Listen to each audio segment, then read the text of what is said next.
sambut Kak Ria Fernando.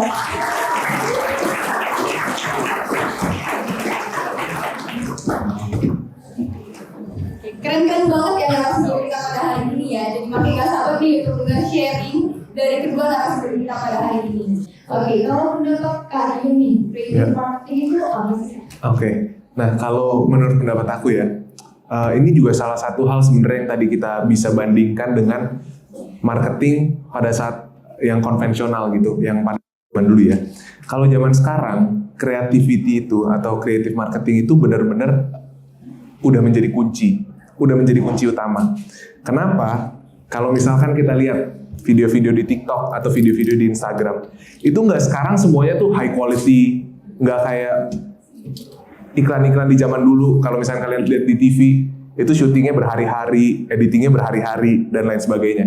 Sekarang video-video di TikTok yang bisa viral itu paling editnya 15 menit. Paling syutingnya berapa menit doang.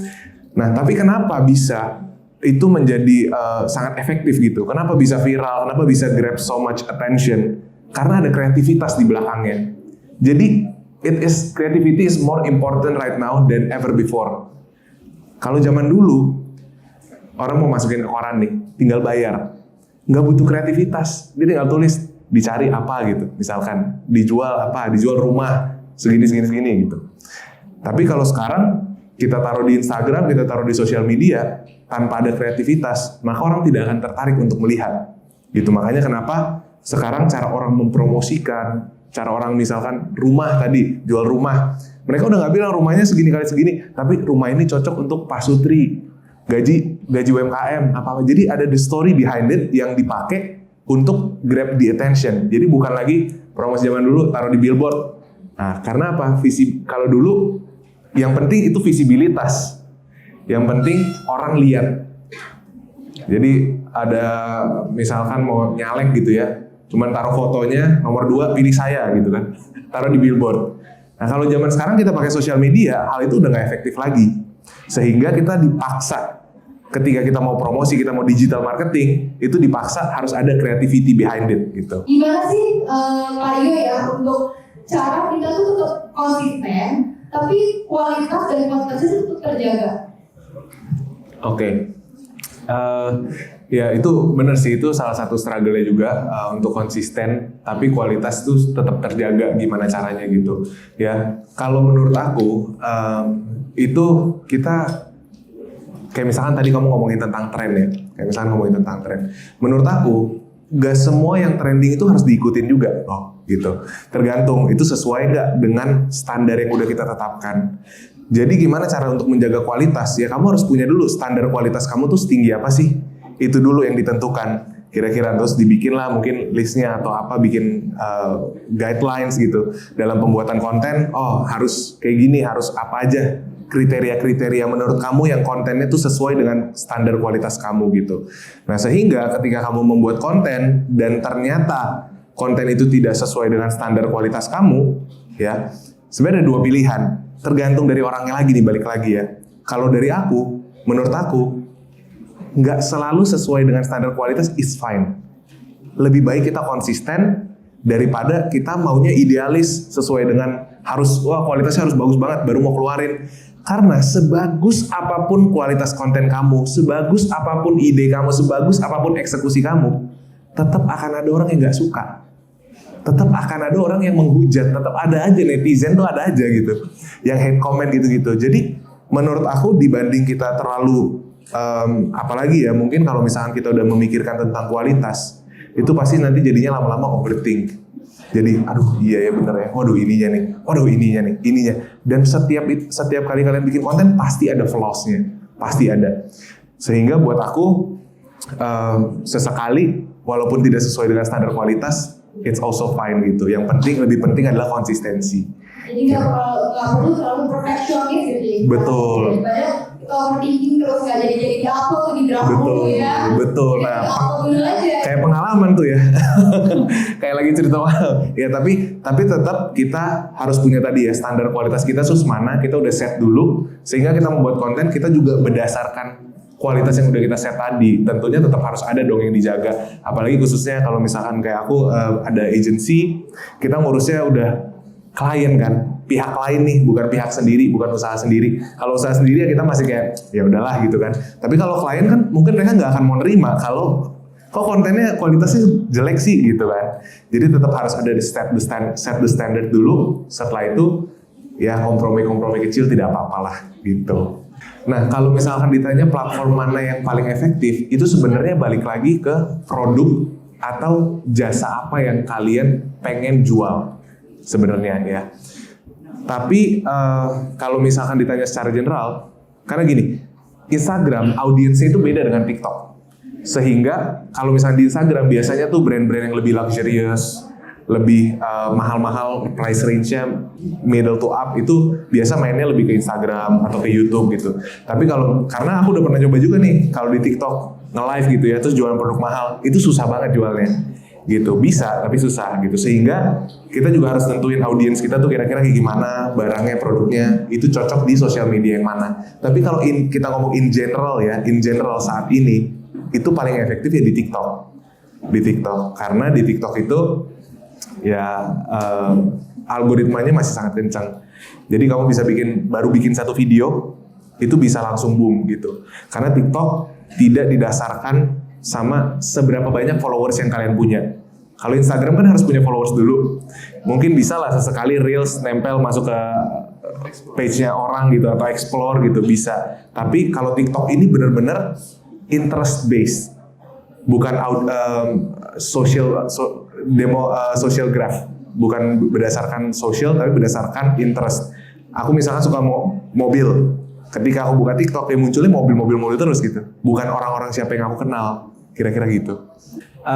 Betul ya, itu pasti sih. Creative Block itu pasti karena bener sepintar apapun kita, sehebat apapun kayaknya nggak mungkin tiap kali itu kita ada ide baru lagi gitu ya. Nah kalau buat aku tadi setuju banget sama Pak Rizky. Misalkan ya udah istirahat atau ngelakuin hal-hal yang memang kita sukai. Ada yang suka olahraga ya olahraga kayak gitu, biasa refreshing lah. Ada yang mungkin suka healing gitu ya. Setiap kali Creative Block pergi ke Bali healing. Jangan ya. Itu jangan itu. Itu nggak bagus itu. Udah balik dari Bali ternyata nggak hilang Creative Blocknya kan. Tapi kalau buat aku ada satu lagi tambahan, yaitu adalah mencari referensi.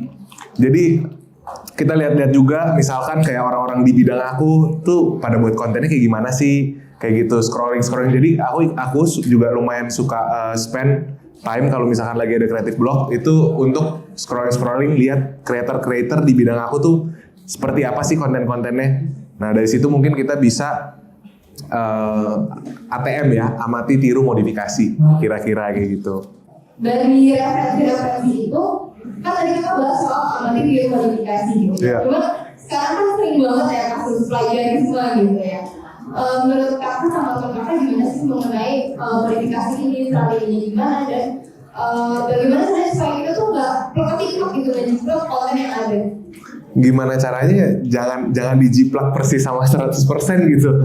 Jadi tetap harus ada yang dimodifikasi, harus tetap ada. Misalkan kayak tadi ada tren-tren, tapi kok kayaknya tren ini nggak cocok ya, trennya joget-joget gitu, terus kayaknya nggak cocok sama brand kita. Ya berarti mesti dimodifikasi. Misalkan, lagunya aja diambil karena lagunya lagi naik nih, lagunya lagi orang senang denger gitu, lagunya lagi naik. Oh ya udah lagunya aja yang kita pakai, joget-jogetnya nggak usah gitu. Tapi intinya sesimpel itu sih, sesimpel itu menurut aku. Kalau misalkan tentang plagiarisme ya, orang yang plagiat, orang yang ngikutin itu sebenarnya dia tahu dia lagi plagiat aja, nggak dimodifikasi sama sekali gitu. Nggak mungkin dia tidak punya pengetahuan itu, tapi anyway dia ngelakuin aja gitu loh. So menurut aku daripada plagiat 100% sama gitu, ya mendingan nggak usah ngepost. Daripada kita lagi habis konten nih terus nggak bisa kepikiran apa ya yang mesti dimodifikasi, apa yang bisa kita improve, atau bahkan biasa dari referensi itu kita bisa bikin inovasi, bisa bikin ide baru yang sebenarnya berbeda dengan ide ini, tapi dapetnya dari ide itu juga gitu loh. Gitu. So itu ada dari kesadaran diri masing-masing aja sih. Oke. Kalau kalian sendiri kan kakak juga banyak platform nih, biasanya emang berbeda kan kontennya atau sama isinya? Nah ini menariknya nih, jadi dua sudut pandang yang berbeda nih. Kalau aku kebetulan karena tidak punya banyak waktu untuk konten, yang aku post itu sama. Cuman ya tadi kalau misalnya di Instagram itu ada tambahan kehidupan sehari-hari gitu ya. Misalkan kayak gini ada acara-acara atau apa gitu. Nah sedangkan kalau di TikTok itu pure cuman konten-konten yang udah aku atur. Misalkan mau ngomongin apa, ngomongin ada iklan baru atau apa, itu aku baru di TikTok doang gitu. Nah kalau dari hasilnya itu bisa dibilang ada yang jadi gitu ya, karena sosial media itu tidak ada ilmu pastinya. Jadi ada yang di dua-duanya bagus, ada yang cuma di Instagram doang bagusnya, ada yang di TikTok doang bagusnya. Gitu. Jadi benar-benar memang kita tidak bisa menebak sih. Memang kita nggak bisa tebak dan tentuin. Tapi kalau menurut aku, kan aku udah buat satu konten nih. Kenapa nggak aku share aja di berbagai platform gitu. Jadi aku buat di TikTok itu, di Reels masuk, di YouTube Shorts pun masuk. Dan kadang-kadang ada yang YouTube Shorts naik juga gitu. Jadi effortnya satu kali, tadi yang aku bilang, effortnya sekarang udah lebih low, less time consuming, terus bisa kita upload, kita share di berbagai platform gitu. Sebenarnya, tapi kalau ngomongin bagus apa enggak, ya itu sebenarnya nggak bagus. Karena apa? Audiens di Instagram itu cari hal yang berbeda dari audiens di TikTok gitu. Kalau misalkan mereka ke Instagram terus ke TikTok, kontennya isinya sama, ngapain mereka pantengin Instagram aku juga gitu kan? Kira-kira kayak gitu. Sebenarnya itu bukan ide yang bagus. Tapi karena keterbatasan, makanya aku bilang tadi balik lagi ke masing-masing orang. Karena kebetulan aku ngejalanin usaha, jadi buat konten ini ya istilahnya ya udah sampingan aja. Makanya aku tidak apa-apa nih, semua kontennya di post di mana-mana gitu. Untuk algoritma ya, kalau aku nih ya balik lagi, kalau aku sendiri, aku tuh nggak terlalu suka pusingin algoritma, nggak terlalu suka karena algoritma itu bukan suatu hal yang bisa kita kontrol. Kalaupun ada yang FYP,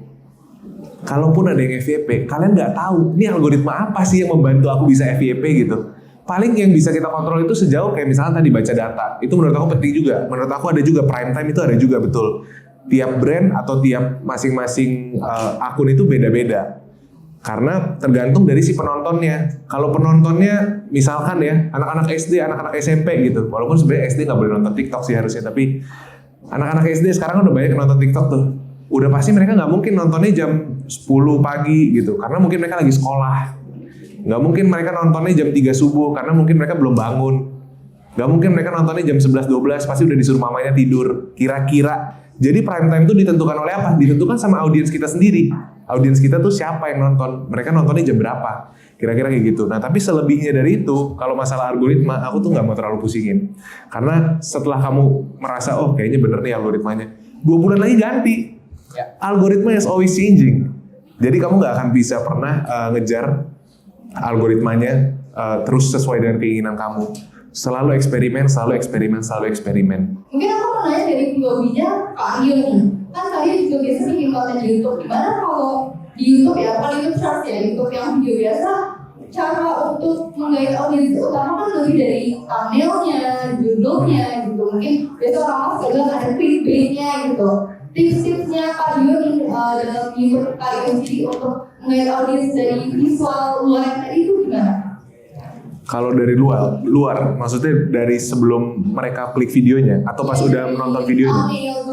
Oh iya, jadi semua itu benar-benar penting banget ya, kayak thumbnail gitu. Walaupun mungkin ada beberapa orang kayak apa sih, cuman poster awalnya doang gitu. Tapi thumbnail, judul, dan kalau misalkan kalian ngarahin kursor ke video itu kan dia jalan tuh 3 detik pertamanya apa, itu semua tuh sebenarnya faktor-faktor yang sangat penting. Makanya kenapa kalau misalnya orang bikin YouTube video banyak kan di depannya taruhin kayak bloopers dulu gitu, hal apa atau kata-kata apa yang menarik supaya orang pengen nonton gitu kan. Nah ada fun fact juga tuh, kalian pasti mungkin di sini kalau tahu ya, di YouTube kan lumayan terkenal ya, atau paling terkenal tuh Mr. Beast ya. Nah Mr. Beast itu setiap video dia tuh ngabisin sekitar $1 juta untuk explore kira-kira thumbnail mana yang paling cocok untuk dipakai di YouTube dia. Jadi bener-bener seserius itu dalam mikirin thumbnail, keywords, judulnya dia itu nggak boleh terlalu panjang, karena kalau terlalu panjang kan nanti titik-titik nggak kelihatan tuh apa. Ya, jadi judulnya harus singkat, padat, jelas, menggambarkan videonya, dan yang paling penting itu relatable ke si audiens. Jadi memang audiensnya pengen nonton nih gitu. Kalau aku kebetulan karena aku misalkan ngomongin self dev gitu, nah aku akan bikin judulnya itu ya yang memang kira-kira apa sih yang audiens aku cari. Self dev tuh apa sih? Gimana caranya ini gimana caranya itu, gimana caranya keterima kerjaan lebih cepat atau apa gitu. Jadi dari judul, thumbnail, sama di beberapa detik pertama itu juga udah pengaruh, karena kalau kalian tadi balik lagi kursornya taruh ke itu, videonya jalan. Nah itu juga menarik banget ya. Tadi yang kamu bilang itu benar. Sebenarnya kalau aku lihatnya, kalau strategi itu sebenarnya lebih ke arah menggait penonton itu supaya nontonnya lama. Jadi karena dia harus baca di caption, tapi videonya di belakang tetap jalan. Sehingga sama si Instagram dilihat nih kayaknya, oh videonya menarik nih, dinonton sampai 3 kali sama orang. Padahal videonya sebenarnya nggak menarik, tapi orang lama baca captionnya gitu. Kalau menurut aku itu lebih ke sana dibandingkan SEO sendiri. Nah tapi karena kalau SEO kayak tadi di TikTok itu ya, itu bener banget sih. Siapa di sini udah ngerasain juga nih pasti. Kalau sekarang khususnya kalau aku pengalaman sama mama aku ya, kita mau jalan-jalan ke Bali, carinya udah bukan di Google lagi, carinya di TikTok, cafe estetik Bali gitu, atau apa makanan laris di Bali, itu carinya udah di TikTok, bukan di Google lagi. Sehingga tadi betul di TikTok itu udah sangat penting juga, dari title ya, subtitle, mungkin hashtag juga ya gitu. Tapi kalau di TikTok sekarang SEO udah sangat kencang sih gitu. Kalau menurut aku ya, kalau untuk di awal-awal baru mulai, terus pikirannya adalah pokoknya gimana caranya, ya semua pasti maunya nggak boncos lah ya kan, siapa yang mau ngejalanin ads boncos gitu. Cuman menurut aku ads itu juga sama trial and error, walaupun ada di belakangnya tetap ada pengetahuannya, tapi tetap ads itu kita akan selalu eksperimen lagi. Karena kenapa? Ini sama dengan pengalaman aku ngejalanin juga ya bisnis dengan menggunakan ads. Ads itu tidak selalu sama dan stagnan, kadang bisa turun performanya. Kenapa? Misalkan aku kasih contoh, audiens kita yang mau kita iklanin ini ada 1 juta orang, ya ada 1 juta orang. Kita iklanin nih konten kita 1 bulan, kontennya itu aja terus. Bosen nggak audiensnya? Audiensnya bosen, performanya menurun. Sehingga materinya kita harus eksperimen lagi. Gimana nih supaya orangnya menarik lagi? Yang kedua, audiensnya 1 juta, kita udah boosting ke 1 juta orang ini. Itu terus dia setiap hari dapat ads kita 3 kali. Lama-lama bosen juga. Sehingga gimana caranya kita bisa explore audiens baru. Gitu. Sehingga kenapa menurut aku ads itu adalah always ongoing experiment. Tidak pernah berhenti dan sukses selesai udah gitu. Nggak ada end game-nya. Jual produk mulia pasar di TikTok tuh agak susah. Nah itu akhirnya apakah benar-benar stop live atau untuk lanjut live di TikTok, atau jadinya shifting nih live di Shopee atau mungkin di Tokopedia gitu kan? Oke. Tadi mau nanya dulu sama Pak Rizky nih. Ya. Udah dapet ikan paus belum Pak? Dapat kemarin apa ya, tapi ikan paus belum. Gitu ya. Tapi lumayan loh. Lumayan ya. Nah, beli pulsa. kopi boleh lah ya kan sehari-hari ya. Iya. Nah kalau saya sendiri karena ini untuk keperluan bisnis ya, jadi tentunya kita juga ngitung nih cost-nya berapa, terus penjualannya berapa, profitnya berapa, ini sebanding nggak sih dengan effort yang kita keluarkan. Nah karena waktu itu perhitungan saya tidak sebanding, maka saya stop gitu. Karena ini bisnis, pure logic. Kalau nggak dapat untung ngapain? Gitu loh, gitu. Tapi bukan berarti platform itu tidak bisa digunakan lagi, karena siapa tahu 6 bulan lagi berubah lagi audiensnya, berubah lagi algoritmanya, siapa tahu 1 tahun lagi bisa jualan di TikTok gitu. Dan untuk di Shopee dan Tokopedia sendiri ya, tadi kan kita ngomongin tadi e-commerce itu, kalau Mulia Mas sendiri ada strategi juga masih kayak muncul di atas selain pay ads ke pihak e-commerce-nya ya? Selain ads ya. Kalau selain ads ya itu pastinya keywords. Jadi di Tokopedia dan Shopee kan ini ya, berarti judul produknya itu harus benar-benar ya keywords yang memang dicari sama customer saya sendiri gitu. Keywordsnya apa, terus fotonya menarik atau enggak. Sama yang paling penting sebenarnya itu adalah review. Jadi kalau misalkan tanpa ads, produk yang muncul di atas itu adalah produk yang sering dibeli orang dan di-review. Gitu. Jadi ketika kamu ngelayanin orang misalkan di Tokopedia atau di Shopee gitu ya, usahakan ada engagement, terus minta feedbacknya, gimana, udah sampai belum produknya, gimana, puas nggak Pak Bu dengan produknya. Ketika ada engagement, maka mereka tidak akan segan-segan kasih review juga. Pak, Bu, kalau boleh minta tolong dong kasih reviewnya. Nah, ketika produk kamu banyak reviewnya, itu juga di-push ke atas tanpa ads ya. Tapi kalau mau yang simple ya ads aja gitu untuk nyampe ke atas. Kita tuh harus punya target dan tujuan, prinsip yang jelas dulu. Kita tuh mau jadi orang yang seperti apa? Kita mau buat konten yang seperti apa? Maksudnya gimana? Bukannya kita harus kayak ngerti 100% kayak gimana. Tapi intinya nih, misalnya saya kasih contoh ya. Saya buat konten itu pure untuk pengen ngedukasi. Jadi bukan jualan kelas, bukan pengen di endorse atau apa. Jadi saya mencari karir path-nya bukan dari situ, tapi saya pengen mengedukasi. Makanya kalau untuk personal branding, karir path-nya itu menjadi pembicara. Sehingga teman-teman yang diedukasi nggak usah membayar gitu, tapi mereka bisa mendapatkan edukasi gitu. Sehingga buat saya, karena saya udah tahu prinsip saya maunya jadi pembicara, saya maunya mengedukasi secara jujur dan tulus, maka saya tidak bisa ngambil endorsement dari brand-brand yang tidak sesuai dengan prinsip saya. Misalkan dari kemarin-kemarin udah banyak yang tawarin, karena saya banyak ngomongin tentang bisnis dan keuangan juga, banyak misalkan nawarin dari bank, nawarin buat pay later, trading saham, forex, hal-hal kayak gitu nggak bisa saya endorse. Kenapa? Tidak sesuai dengan prinsip saya. Karena personal branding di zaman sekarang, di zaman online, semua tuh udah serba transparan. Jauh lebih transparan dibandingkan dulu. Sehingga ketika saya ngomong sesuatu yang tidak sesuai dengan kepercayaan saya, orang akan lihat. Saya bilang nih, oh ya saya punya mobil ini, terus ternyata ketahuan sewa ya kan. Banyak tuh yang kayak gitu. Sehingga untuk saya, ketika saya mau personal branding atau saya mau buat konten apapun di sosial media, saya mau itu autentik, memang diri saya sendiri gitu. Oke, kalau dari aku, balik lagi ya, yang penting memulai.